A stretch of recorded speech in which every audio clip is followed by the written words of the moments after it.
Halo, selamat siang semuanya. Pada pelajaran informatika siang hari ini kita akan belajar mengenai sejarah perkembangan komputer. Ya. Pada dasarnya komputer itu sendiri memiliki pengertian menghitung. Ya. Kenapa? Karena pada mulanya saat komputer itu ditemukan, dia lebih digunakan untuk membantu menghitung angka-angka. Ya, belum menjadi perangkat multifungsi seperti yang sekarang ini kita kenal. Nah, komputer itu berasal dari bahasa Latin computare yang artinya menghitung. Nah, pada mulanya komputer ini diciptakan pada saat Perang Dunia II, di mana negara-negara yang saling terlibat dalam perang tersebut saling berusaha untuk mengembangkan komputer untuk dapat mengeksploitasi potensi strategis yang dimiliki oleh komputer. Nah, kita akan melihat karakteristik generasi pertama dari komputer. Ini pada rentang waktu 1946 sampai 1955. Waktu pertama kali diciptakan, komputer itu memiliki ukuran yang sangat besar, ya, dan dia memerlukan ruangan yang luas. Nggak kayak sekarang ya, bisa yang kecil-kecil. Nah, kemudian karena besarnya itu, jadi suhunya cepat panas, ya. Harus ada ruangannya, harus ada pendinginnya. Prosesnya masih lambat, ya, masih kurang cepat. Nah, daya simpannya juga masih kecil. Ya, nggak kayak sekarang sudah besar bertera-tera ya. Nah, kemudian masih menggunakan bahasa mesin atau machine language ya. Nah, ini contoh dari komputer generasi pertama. Ada ENIAC, Electronic Numerical Integrator and Computer. Seperti yang dibilang tadi, memerlukan tempat yang sangat luas karena bentuknya sangat besar ya. Bisa dilihat satu ruangan penuh dengan komputer. Nah, inilah ENIAC. Satu ruangan itu. Nah, itulah komputernya ya. Selain ENIAC juga ada EDVAC, Electronic Discrete Variable Automatic Computer. Ya, bentuknya masih sama, masih besar karena masih berada dalam zaman yang sama. Kemudian ada UNIVAC yang pertama, Universal Automatic Computer. Ya, bentuknya. Nah, mungkin bentuknya udah agak lebih kecil. Ini bentuknya kayak mesin cuci, tapi kalau kalian lihat yang bulat-bulat putih itu yang ada banyak itu adalah pita untuk menyimpan rekaman datanya ya. Jadi bentuknya kalau kita sekarang hard disk, mereka masih berupa pita. Nah, kemudian kita akan lihat karakteristik generasi kedua untuk rentang tahun 1956 sampai 1965. Di sini mulai bermunculan profesi baru ya, ada sistem analis, ada programmer. Kalau dulu kan cuman pemakai saja, pemakai komputernya saja ya.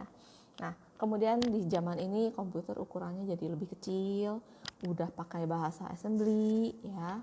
Kemudian kapasitas memori juga udah mencapai 100 kilo.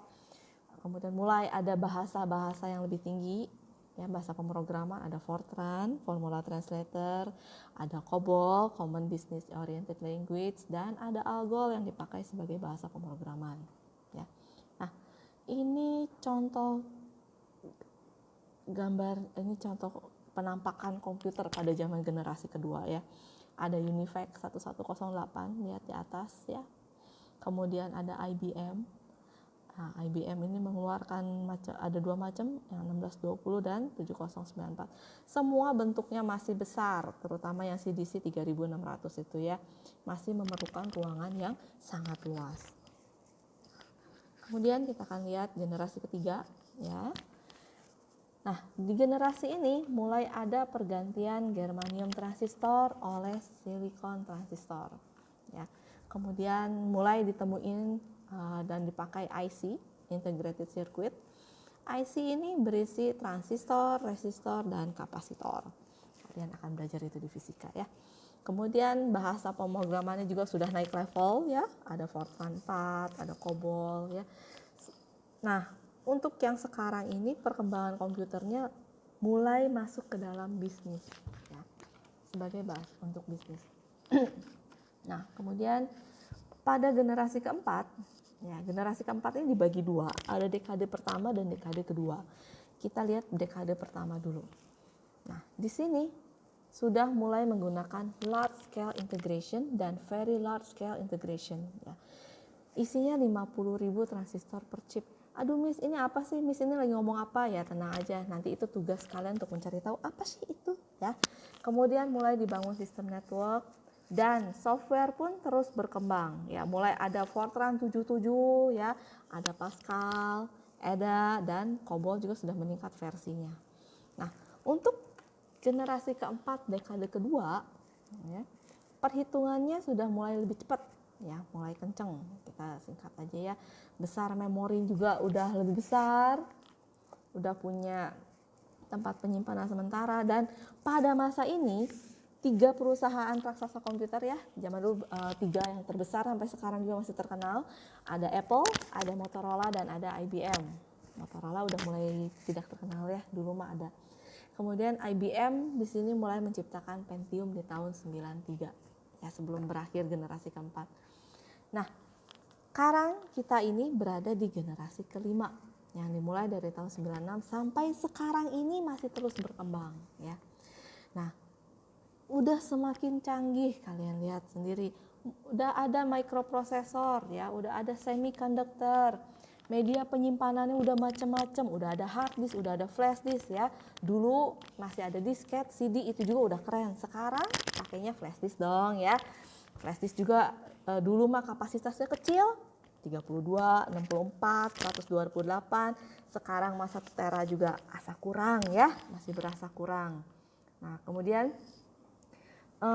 microprosesor berkembang lebih cepat ya. Sekarang ada multicore ya, ada octa-core ya. Nah, sudah lebih canggih zaman-zamannya. Kemudian sudah ada artificial intelligence ya, kecerdasan buatan. Zaman semakin canggih, manusia semakin pintar. Oke. Nah, kemudian kita akan melihat cara kerja dari komputer ini. Nah, ya, tadi kita sudah lihat bentuknya besar gitu. Nah, cara kerjanya gimana sih si komputer ini? Nah, cara kerjanya pertamanya, komputer itu kita awali dengan memasukkan data ya, data dari perangkat input. Nanti kita akan pelajari pada pertemuan berikutnya apa aja sih perangkat input itu ya. Nah, dari perangkat input kemudian data tersebut diolah ya, diolah sedemikian rupa oleh CPU. CPU ini singkatan dari Central Processing Unit ya. Nah, diubahnya, diolahnya itu sesuai sama yang kita inginkan. Maksudnya, kalau kita punya data, punya 2 data angka 2 dan angka 5 ya. Nah, kemudian si CPU-nya nanya, ini mau diprosesnya mau diapain ya? Si angka 2 sama si angka 5 tuh mau diapain? Nah, kita bilang mau dijumlahin, jadi 2 tambah 5. Nah, jadi sama dia diolah ya, data angka 2 sama data angka 5 sama dia dijumlahin. Nah, kemudian data tersebut ya, data yang udah diolah itu sama dia akan disimpan di dalam memori komputer ya, atau di data disk. Ditaruh dulu di situ. Nah, kemudian buat nampilin hasilnya itu biar bisa kita lihat, itu akan ditampilin di alat output.